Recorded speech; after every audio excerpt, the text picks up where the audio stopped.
Hey there, Reverend Sully, Eric O'Sullivan, ordained on the internet. The caveat, as always, please do not burn your hands holding on to my hot takes. If you do, well, that's on you, pal.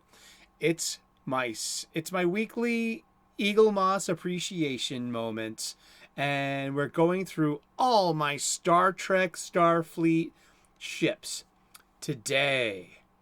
One of my personal favorites and beloveds, the U.S.S. Reliant, the Miranda-class vessel, the NCC-1864, captained by Captain Terrell, with Executive Officer Pavel Chekhov, taken over by Khan Noonien Singh and his band of Botany Bay baddies, and it was the ship that fought and injured the Enterprise in Star Trek II: The Wrath of Khan.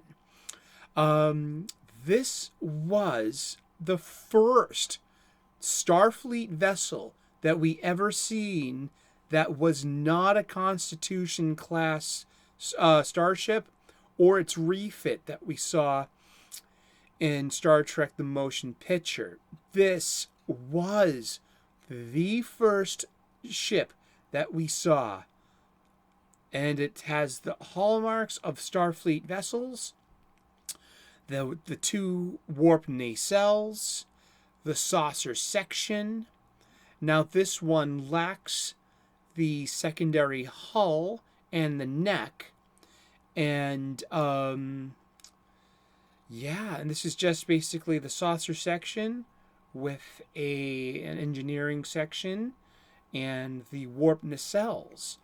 She has 11 decks, and this is, the rear and the aft and forward photon torpedo launchers. And I love this design, and I really wish I had a toy of this when I was a small kid. When Star Trek II: The Wrath of Khan came out in '82, I was 10 going on 11. And now this was a really awesome Starfleet ship. I just love its design. I love how compact it is. And such as with all Eaglemoss, or mostly all Eaglemoss, it comes with a magazine that has all the design specs, both fictional and real world making of. And okay, I just turned 49 years old, and so I'm gonna put on my reading glasses, and every time I do, I'm taken back to Star Trek II: The Wrath of Khan. It's red, the Enterprise is on fire. Kirk looks down and notices that his glasses are kind of cracked, and he goes, damn, that he has to put on his reading glasses in order to see the display. So every time I put these reading glasses on, I'm taken back to that scene. Damn. And there have been two Miranda-class vessels named the Saratoga, and one was the probe that we see in Star Trek IV, the voyage home, and when the whale probe comes by, it powers down, and the other was at Wolf 359 in the Next Generation. And yeah, that's all I gotta say with the glasses today, please. They're kind of a pain. But yes, this is, the Eaglemoss. Isn't she beautiful? Don't you want one? This is very affordable, too. I mean, just look at how detailed she is.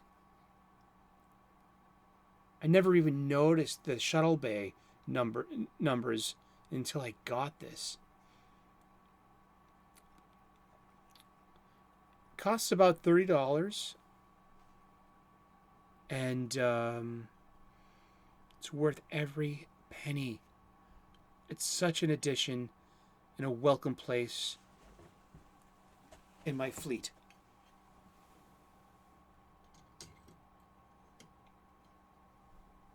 Of Starfleet vessels. Well, thank you so much for tuning in today. Just sharing my love of Star Trek and with these awesome adult models. These aren't toys. I don't play with them. I do make phaser sounds. Yeah, I do some, but I just love looking at them. They give me so much joy to look at. I feel very complete as a classic Star Trek fan to have these Eaglemoss models. And yeah, so thank you so much for tuning in. Give me a thumbs up if you like this kind of content. Give me a thumbs down if you don't.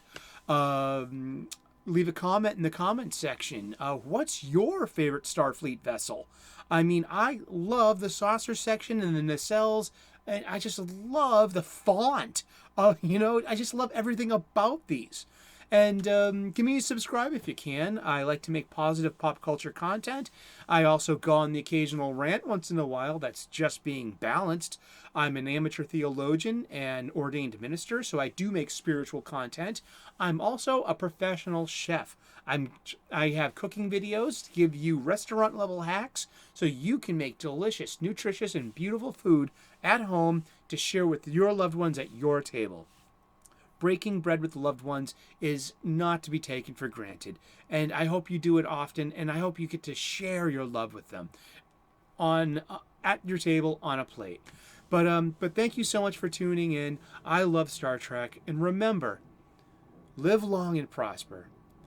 And infinite diversity is infinite combinations. And remember, in the original series, episode 23 of season 2, the Omega Glory, E plebnista. E plebnista. We the people. We the people. This matters for the Yangs and the Khans. Or it doesn't matter at all. And that is something that New Trek and Secret Hideout, have completely forgotten. And they've misplaced that on purpose because they are one-sided and they're just trying to push their one-sided agenda. No, I disagree with them completely.